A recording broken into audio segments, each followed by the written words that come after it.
In terms of your poetry, when did you decide to read your poetry aloud? Oh yeah, that happened in New York with Larry Neal. Yes. And Leroy Jones or Barack at that time. They said that they were. I studied with a woman by the name of Louise Bogan at NYU, who was a well-known writer. I tried to study with some. This was in graduate school? Yeah. Yes. I tried to study with some other people, but every time I went to those places, you know, and I would say something, it would be silent. First of all, I was the only female, and I was the only black. Poetry was all male, and all white male at that time, right? So I finally, after 2 sessions, I'd leave. I went to another place, you know. There are a lot of little writing workshops. There I was again, the only woman, you know, the only black, and I would say, okay, I'd say something in response, silence. No one, so I left. Well, I was at NYU, and I looked in the catalog, and there was this course, Bogan. I looked at Bogan. She was the poetry editor for The New Yorker at that time, and I read her work in anthology, so she's a good poet, right? So I said, I went into this classroom, I sat right by the door, just like I tell my students, I want to stay, sit by the door, right? 40 students in there. There were 3 women in a sea of white males. There was not one black male there, sitting there, or Latino sitting there. So she started talking about the course, and then she said, does anyone have a poem? Well, that was almost like asking an alcoholic, you know, if he or she has a bottle hidden someplace in the house, because you know there's always one hidden someplace. Yes. Although you deny it, you know, there's one. And I went in my purse, I said, let me find out now. So she made you come up front. So I went up front, I stood there and read the poem. And she said, did you read that poem out loud? And I thought to myself, before I got here, I said, no. I said, no. She said, because if you had read it out loud, you would have heard the following. Right. And I said, goody, goody, goody. Someone's going to do something with me, right? Okay, so I sat down, and the students had comments too, and boom, I stayed. She did 2 things, what I always do with my students. I make them, in undergrad, I'm talking about. So many of my undergrads have gotten published. Whenever I'm putting in work for an anthology, I make them send work for an anthology. I said, you want to get published, you want to do it, you know, as soon as you can. And let me help you choose the poems, right? So we've done that.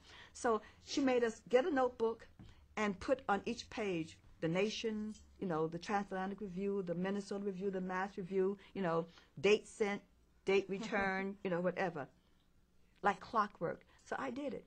I was the first person in that class to get published.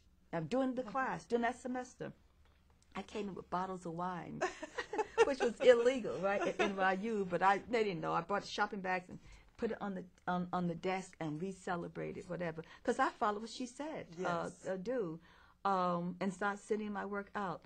But she taught us in that classroom. She did 2 things in that classroom. She said, you must learn how to read your poetry out loud to train your ear. So therefore you will find out what works and what does not work in the poem.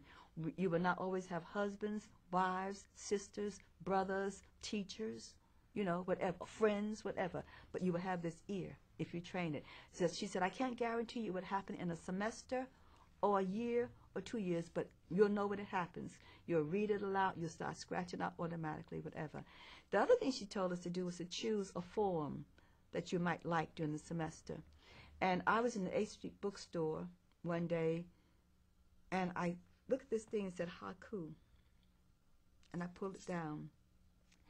And I did a little short essay about this recently for this big collection of haiku. And for the first time, I breathed my poetry. I have found my breath with that haiku. I sat down and cried in that store, 8th Street bookstore. I remember the guy came looking around, you okay? I said, yeah, I'm okay. I bought that book and brought it home. And I started writing haiku. So in my book, coming full circle to your question about homegirls and hand grenades and love poems, I started putting my haiku in there. I went back in my books and pull my haiku. Because you see, at the time that we were moving and writing, a lot of the people did not really want to see anything other than things that responded to what was going on in America. Right. And I did that. But the first time I read a haiku in New York City, someone raised his hand and said, "Why are you writing haiku, Sonia? You're not Japanese." And I said, "Oh, that's apparent, huh?" Yes. And then I said, I've written the haiku for a long, long time. I'm just publishing it for the first time. I said, "Why are you writing it?" I said, "Because it's a wonderful, beautiful form. It's not black." I said, "Well, let me think on that." I said, "You know, when I think about the haiku and how I see it, I see pork chops and greens and moonlight and a river, right, and dogs and tobacco, you know." I did this litany of stuff, and that really came someplace with the answer. I mean, because I didn't know how to answer it right. Yes. And then I said, "I see Coltrane playing my favorite things." I never paid attention to my favorite thing when Julia, what's her name? Julia, somebody sang it in, huh? Julie Andrews. Yeah. Dun dun dun dun dun dun dun dun dun dun dun. You know, remember that movie? And Yes. she's out on the whatever. You know, Yes. it's a little ditty. You know what I mean? Yes. I said Coltrane took my favorite things and went. Sure did.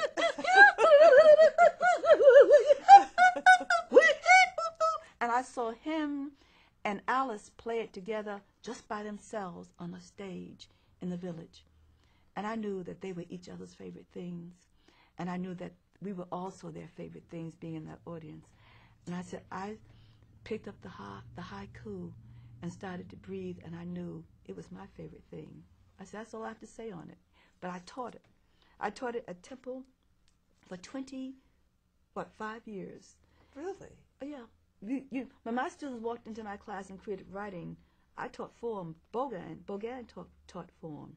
I teach form. I teach the haiku. But first of all, I do a free association exercise where I make them write from taste, from seeing things.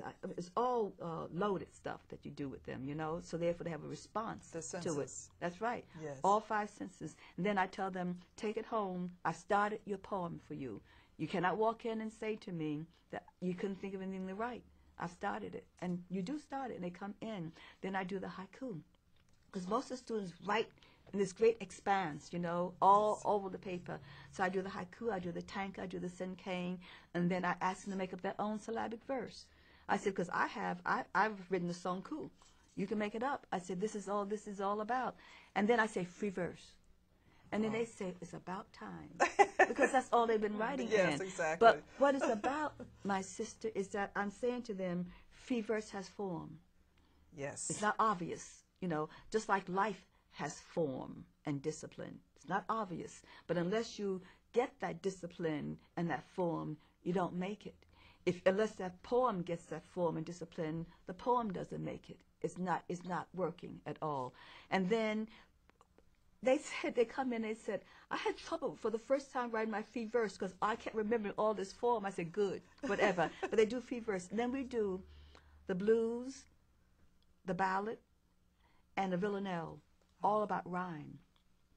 And I make them by rhyming dictionaries. In fact, every time I go into a high school, junior high school, and I know I'm going to have some of the brothers and sisters get up and read with me or go do a workshop, I take rhyming. I buy from Robbins bookstore rhyming dictionaries to take in, because you cannot do rhyme without a rhyming dictionary. When I did Does Your House Have Lions, I literally slept with my rhyming dictionary, because I mean I had a rhyme here, I went in the dictionary and it gave me something else, and then once I changed it, then the whole bloody line changed. So what we're saying simply is that it's necessary, that form. So we did that. Then I said free verse after rhyme, because some of them had put rhyme in free verse. Yes. You know what I mean? Which Yes. is fascinating. You know what I mean? So all of a sudden, there they are, after they've done rhyme with a rhyming dictionary. And then we do prose poems and all other kinds of things, etc. So I teach form.